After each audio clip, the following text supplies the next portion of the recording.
Alright guys, welcome back to the channel. From popular to man, you guys asked for my deck profile for post-Darkwing Blast. So here it is, guys. So we're going to go ahead and we're going to jump into it. Alright, so we're going to start off with our Labrynth cards first. Now, we're going to start off with our Stratos of the deck, which is Ariana. You should run her at 3. I only have 2, but I make it work, you know. And this is, if I'm not mistaken, a 42 card deck. So Ariana, you run her at 3, but I have 2, so I'm using 2. She searches for any lab card, and there's a combo with her is if you search Lady Labrynth of the Silver Castle, which is the new boss monster. On resolution, Lady Labrynth can special summon herself from hand.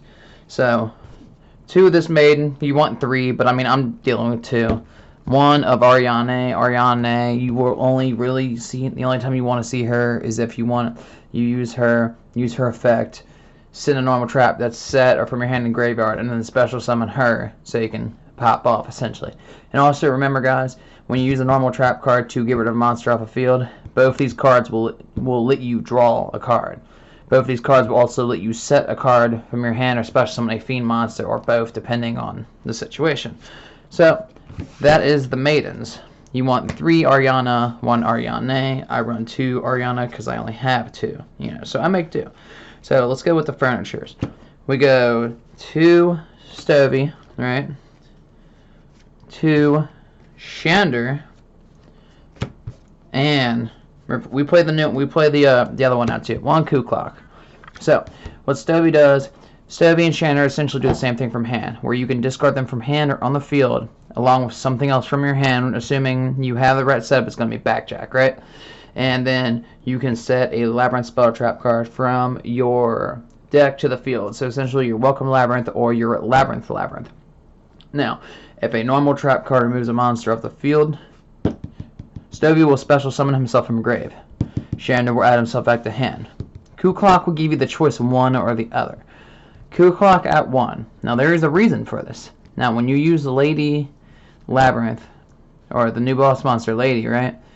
This thing is important, right? You want this in your hand after you get her onto the field, because Lady says when a normal trap card is activated, whether it's you or your opponent, you can search for a normal trap card and set it on the field.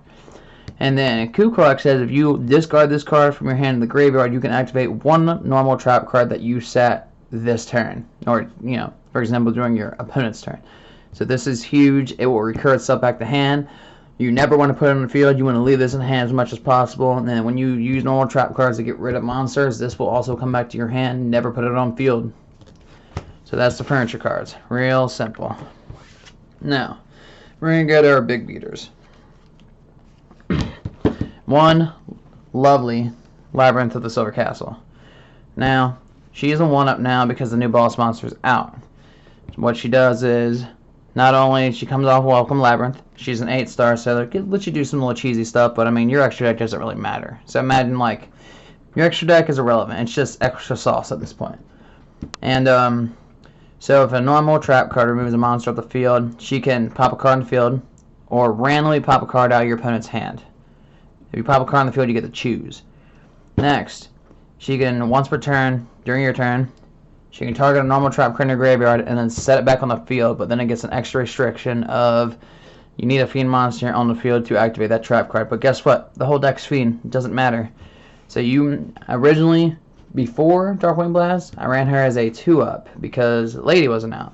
But since Lady's out, I run her as a 1-up. Now, we run 1 Archfiend because Archfiend gets big. I've gotten this thing up to like 5,000. Once it hits field, it can essentially, if you activate a trap card from hand, you can special it from your hand to field. Well, if you activate a trap card from the field, you can special it from your hand. So, free special, you can get it off Welcome Labrynth, right? And it gains 400 per normal trap card in your grave with different names. And this is we are extremely trap heavy. This is like Eldritch, but better. Eldritch does not recur like Labrynth. Anyone who says otherwise, I dare you. I will clap up a pure. You want pure Eldritch against pure Lab? Lab's gonna win all day, assuming it's a good Lab player. Anyways, So, and when this is on the field, if there are other fiend monsters on the field, you have to kill Archfiend first. It literally says you have to kill this first. So you can do some cheesy stuff, and you can kind of battle lock your opponent depending if you're running like Fog Blade or some really funny stuff. Because you could Fog Blade this essentially, but we don't do that. That's just another nutty idea. And we run 2 Lady Labrynth of the Silver Castle. She changes this deck 100%, right? Not only does she special from hand if you use a normal trap card, or if you use a Labrynth monster effect, but when you control a set card, your opponent cannot target this card with card effects. Also, it cannot be destroyed by your opponent's card effects, so it's got protection. Quick effect, you can special summon this card from your hand in defense position, assuming you use normal trap card or Labrynth trap card, or a Labrynth card. And then when a normal trap card is activated, you can set one normal trap card with a different name directly from your deck. That's crazy. And you can also recur this back to the field with your field spell. The longer you keep her on the field, and if you can get these 2 on the field and have some back row, this will keep monsters from, because the other effect Lovely does, it keeps monster negates from stopping your normal trap cards while she is on the field. It is a very nutty card. These 2 together with some little bit of background, the field spell, you're going to win the game. You're guaranteed to win the game, guys. You're just guaranteed to do it. Okay, so we run Welcome Labrynth at 3. Welcome Labrynth is basically Sanguine but better, because unlike Sanguine can't reset itself from grave. This can during the next turn though. So if a normal trap card removes a monster off the field, you can set this card back on the field from your graveyard. It also fiend locks you for an entire turn, so like my turn, your turn, depending on when I use it, it's a full cycle. But your whole deck's fiend, it's irrelevant, does not matter, right? And you can search this out. And then you're going to run 2 of the field spell. You can run as a 1-up, but I suggest 2 because chances are they're going to get rid of the first one. Now, Labrynth is dangerous. People assume that this card sucks, right? Not only does it give Welcome Labrynth a pop a card on the field effect when you use it when this is on the field. If you activate a non-Labrynth trap card, except during the damage step, you can special summon a fiend monster from your hand or graveyard, being like your Lady, or your Archfiend, or your Lovely. It's huge. It helps for reoccurrence. Labrynth is literally like Eldritch, but with lots of reoccurrence and then just better monsters. Because Eldritch's whole thing is like, they're very slow. Labrynth now can kill people really fast. Okay, we're going to talk about the other cards. So, we run Backjack at 2. 3's fine. I only have 2. Backjack's really good because Backjack with one of the furniture cards to say if your opponent goes first, that's their board on M phase, you pitch Stovey and Backjack. You set Welcome Labrynth, and you go Backjack effect for hitting grave, right? Anyone who doesn't know what this does is when it hits grave, you can look at the top 3, put them back in any order. Then, during your opponent's turn, which I mean, if you're doing this correctly, you're going to be able to do both effects right away. Banish it from grave, reveal the top card. If it's a normal trap card, you can set it and use it that turn. It's really good to do some really cheesy shit, guys. Also, I have a Rainlink Lunch Enema in the extra deck, so if I draw into this, and I kind of want to set up, I'll normal it, and link it off, put Enema on the field just to activate Backjack's effect, and then I'll get rid of Enema. We run 1 Lilith, Lady of Lament. Now, I run her as a 1-up, right? The reason why I run her as a 1-up is because if she's normal summoned, her original type becomes 1,000. That's not the important thing. She has a quick effect where she tributes 1 dark monster, which you're going to use herself. Reveal 3 normal trap cards from your deck. Your opponent chooses randomly, and then you get to set one. And shovel the rest back. Your opponent does not get to know which one is set. And then if you have this, and then lay Labrynth on the field, you can sit there and pop her during your turn. Send her to the grave. Use Labrynth on, let's just say, your opponent's turn. When you pop one of their cards with, like, punishment, come back during their turn. Effect again. Come back, effect again. Come back, effect again. You can do it during each person's turn and fill your back row full of trap cards really fast. It is nutty. We do play pot cards. I was doing Prosperity, but that is irrelevant. We play 2 Extrav. Because Prosperity, your opponent gets to know what you're getting. Extrav, since your extra deck does not really matter so much, it's all just extra girthiness. Extrav is just a better choice here, in my opinion. It took me a while to accept that. Now we're going to talk about the purple cards, guys. I know you're ready to see the purple cards. Alright, so we are no longer running Mystic Mine because Mystic Mine was just a stall. And since we got since we got Lady, we don't need Mine no more. We can like do full combo. So we run Compulse at 3 to bounce because it's disgusting. We run, I believe, double Imperm just because we can trap trick it out. And I run 3 Imperms in my other deck, but 2 is fine. And you don't open with 3 because, I mean, if you're opening with Imperm, that's not bad. And if you're going first, it's also not bad. But I'd rather want to see some other purple cards. We run Punishment at 2 for some basic clearing. We run, if I'm not mistaken, we find it. We run double Torrential Tribute for board wipes. We run double Ice Dragon Prison because you don't want to see 3. So most of these trap cards are going to be sets of 2, except for like Compulse and stuff that you can use like multiple times in the same turn. And obviously I don't want 3 Torrentials because it's not necessary. Ghastly Glitch is going to be 3 as well. Trap Trick at 2, so we can kind of just pull a purple card that we need to field when the time comes. Haha. Karma Cannon. This thing is nasty. You can Karma Cannon cycle people with this.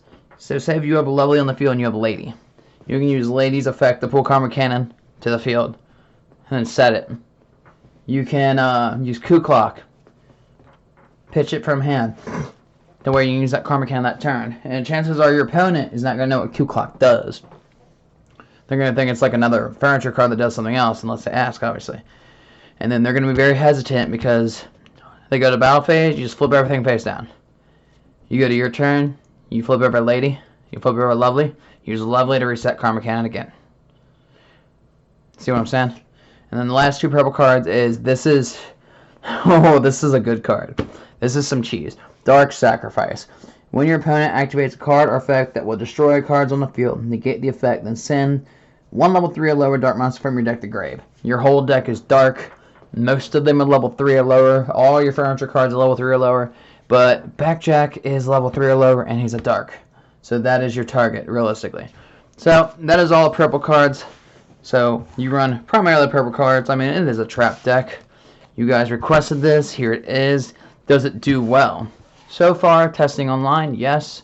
Right now I'm playing spread at my locals because everyone is playing birds or Tyrant, and this deck kind of struggles against the bird matchup, mainly because Dreaming Town. But we're not going to talk about that.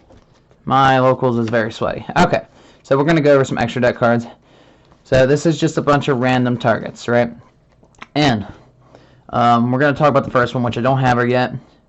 Mud Raker of the Underworld. Link 2 monster from Darkwing Blast. I'm looking for her. I'm going to get her probably tomorrow.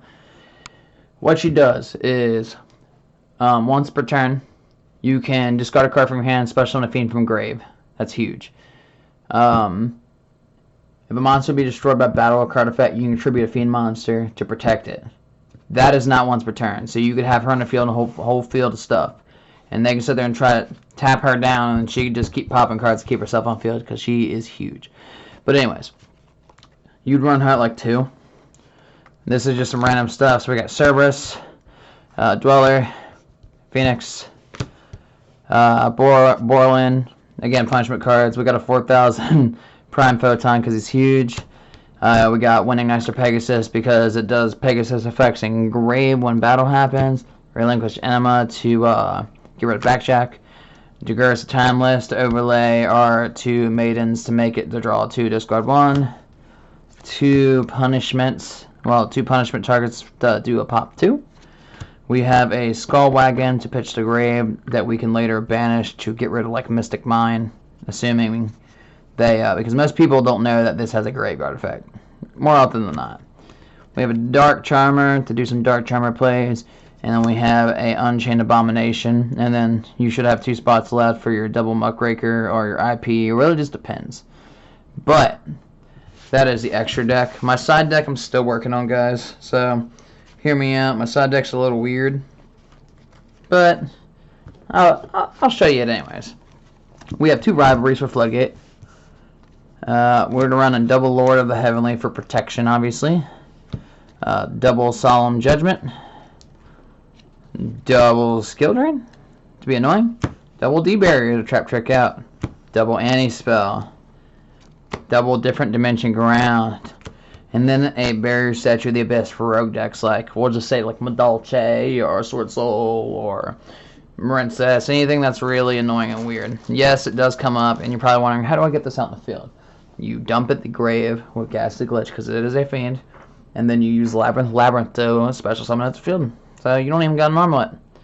But that is all I got for you guys for right now. I hope you enjoyed the content.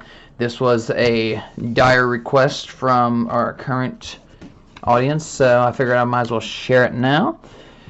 Now the real question is, should I play Sprite tomorrow or should I play this tomorrow? Now if it's all birds, I should probably play Sprite, but I'll make a deal with y'all.